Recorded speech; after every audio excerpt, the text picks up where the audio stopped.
Antarctic Ice. That's the title of this text.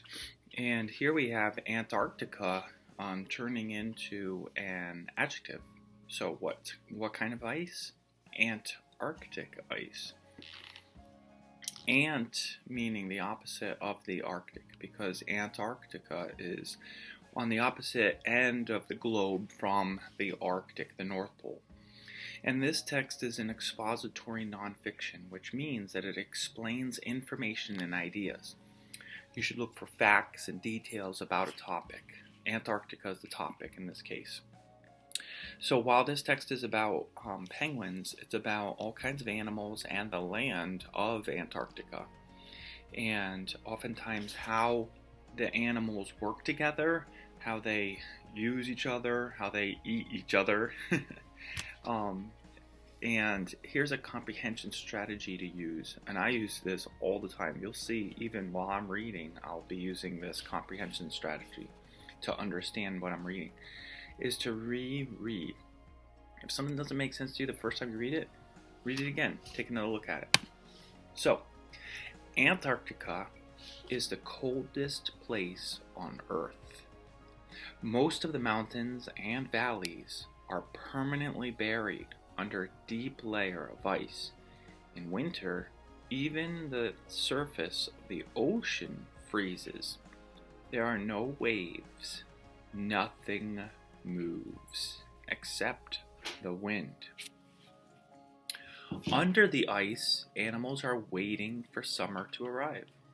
A jellyfish drifts through the dim light. A giant sea spider crawls over the icy ocean floor. A sea star climbs the stalk of a fan worm. The worm uses its lacy tendrils to gather phytoplankton to eat. Phytoplankton are the teeny tiny microscopic plants floating around in the water. The next sentence says that. Phytoplankton are the tiny plants that float in the ocean.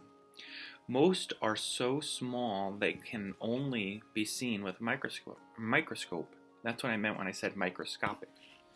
Many animals on the ocean floor eat them, but they are scarce right now. Phytoplankton needs sunlight to grow, and the sun does not shine in Antarctica during the winter. Like, at all. Weddell seals are waiting for summer too. They spend most of their lives under the ice, hunting for food. Sometimes they even sleep there. They find cracks in the surface and stick their noses out to breathe. What does that tell you? That tells you that they have to breathe oxygen in the air as opposed to fish who can get oxygen out of the water because they have gills. Weddell seals are actually mammals, so they have to breathe the air. And they do that through cracks or holes in the ice. The frozen sea protects the seals from the cold winter wind. The ice shelters other animals as well. A fish uses a small hole for a home. Here he is safe from the seals who want to eat him. Simple plants called algae also live in the ice, but they are still too small to see. Just like the phytoplankton, they need the long, bright days of summer so they can grow. So algae is similar to phytoplankton in that it's too small to see, but it's different from phytoplankton in that the text says that it is simple plants as opposed to microscopic or tiny plants. It's probably just a little bit bigger than phytoplankton or a different type of plant. Here's an image of a fish hiding in a hole in the ice. The sun returns from its long absence. Each day it rises higher in the sky and shines longer. Soon it is light all the time. There is no night at all. Summer has arrived in Antarctica, but it is still cold enough to keep the ocean surface frozen. A mother Weddell seal finds a crack in the ice and pulls herself out of the water. She inches across the frozen surface like a caterpillar. It is time for her to have a baby. The solid ice gives her a safe place to do it. When the pup arrives, he has a coat of thick fur to keep him warm. Like the Weddell seals, emperor penguins have their babies on the sea ice. In the middle of winter, the mother penguin laid one egg. The father quickly placed it on his feet and covered it with a warm flap of skin. When the egg hatched, the baby emperor had her own movable nest. Now it is summer, and like the other chicks, she has grown too big to sit on her father's feet. This is the first we've heard of the emperor penguins. So this text is very different from Ice Warriors, which was only about emperor penguins. But what is this text doing? It's telling us all about the land, Antarctica, where emperor penguins live. So we didn't learn about Weddell seals or fish or phytoplankton or algae in the other text. An orca whale swims over. Uh-oh. Its breathing is very loud. Whoosh! The penguins can hear it from far away. The whale moves along the edge of the ice looking for food. He can't squeeze through the cracks like the Weddell seals, so he must stay near open water. Big fish live deep under the ice, and the whale hunts them. Sometimes the whale will eat seals too, but this time they are safely out of reach on the ice. After several days of swimming south from his winter home, an Adelie penguin arrives at the ice edge. He is on his way to the rookery, the place where he and his mate will raise their chicks. The small penguin can take only short steps, so it's a long walk for him. At last, he reaches the rookery.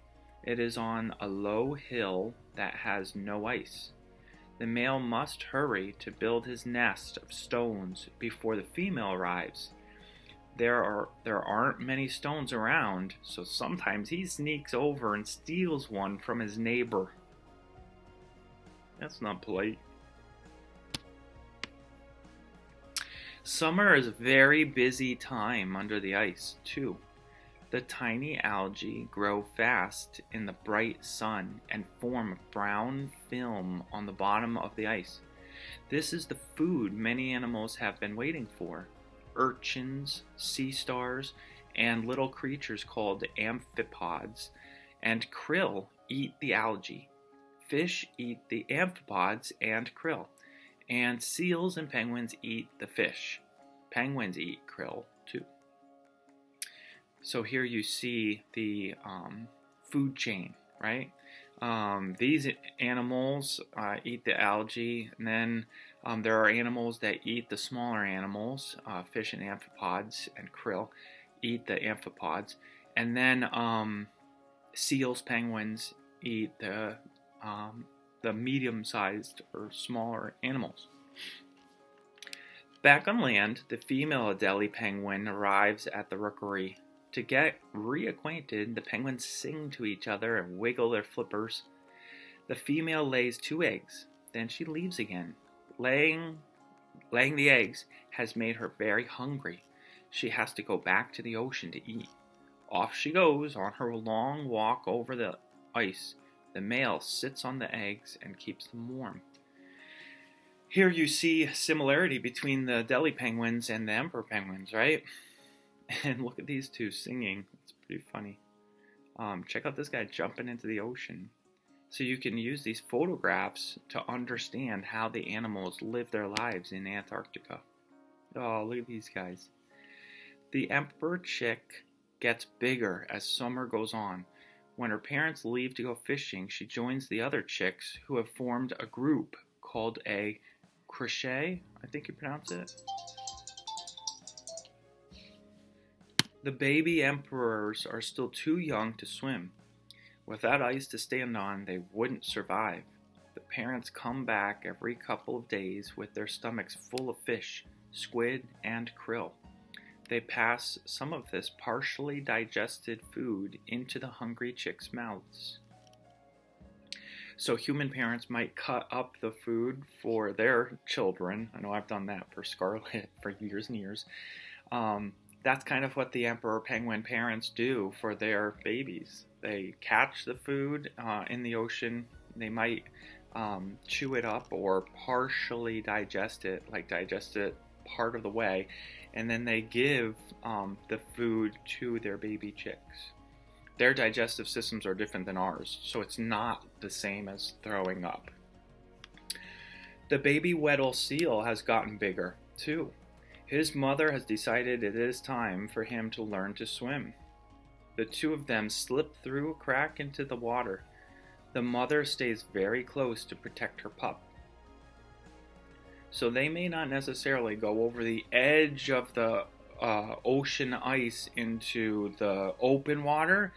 They might go through a small crack to get under the ice. Maybe it's where the mother had hung out during the winter. It's probably safer than the open water, because what's waiting in the open water? Well, they're going to see him again. The sea ice softens and begins to melt in the summer sun. Large pieces break off from the edge. More and more of the sea is uncovered. The ice algae are released and drift down to the ocean floor. Sea sponges and other marine animals sift them out of the water to eat. Everyone depends on the algae, and the algae depend on the ice. What's that tell you about the Antarctic ice? It's has a very important duty or job. The female Adelie doesn't have quite as far to walk when she returns to the rookery. Why? Well, because there's less ice for her to walk over because it's been melting during the summer. She replaces the father, who goes off to eat, so they take turns. While he is away, the eggs hatch. The two fuzzy chicks are hungry. Just like the emperor penguin parents, the mother Adelie spits up partially digested food into each chick's mouth. Here the text says, just like the emperor penguin. So it even tells you this is a similarity they have, right? The cracks in the ice grow bigger. The Weddell seal pup spends more time in the water. He is learning to hold his breath for a long time so he can dive like his mother to find fish. Now that the ice is breaking up, the fish are running out of places to hide. Uh-oh. The animals on the bottom enjoy all the food raining down from the surface. As the ice breaks up, more algae fall down where they can reach it. The bright sun has made lots of phytoplankton grow in the water, and some of this drifts down to the seafloor as well. Even animals that don't eat algae and phytoplankton have a feast. Some sea stars find a nice juicy urchin to eat. It's like, as you read, it seems like they're all just eating each other. That's life, that's nature. The brief summer draws to an end. Most of the sea ice is melted. The emperor penguin chicks must quickly learn how to swim before it disappears entirely. The Adelie penguins can now just walk to the shore and jump in. The sun dips lower in the sky. It is getting colder. The emperor chicks begin swimming north, where they will spend the winter. Once the Adelie chicks grow adult feathers, they too will dive into the ocean and swim north. In just a few days, the nests are empty. Oh, look at these guys. Dun, dun, dun. All too soon, the short summer is over. The orcas and Weddell seal pups have gone north for the winter, but some of the adult Weddell seals have stayed behind. They are used to living in the ice. Winter arrives quickly in Antarctica. The ocean's surface begins to freeze again. Before long, nothing moves but the wind. Everything is waiting for summer to return once more. So there's a cycle, right? The annual cycle or year-long cycle where during summer all of this stuff happens. Nature comes alive and plants are growing and animals are eating, feasting even. It seems like toward the end of summer they're really feasting on all the algae and phytoplankton in the water and growing and eating, getting ready for winter when there is no feast and everyone is fasting because there's no eating going on. There's no movement, there's nothing but the wind. Antarctica, the coldest place on Earth. Here's some think critically questions. What I want you to do is I want you to think about the differences but also similarities between this text and Ice Warriors and other texts that I'm going to provide for you. But I have some questions in a Google form for you to try answering. Good luck.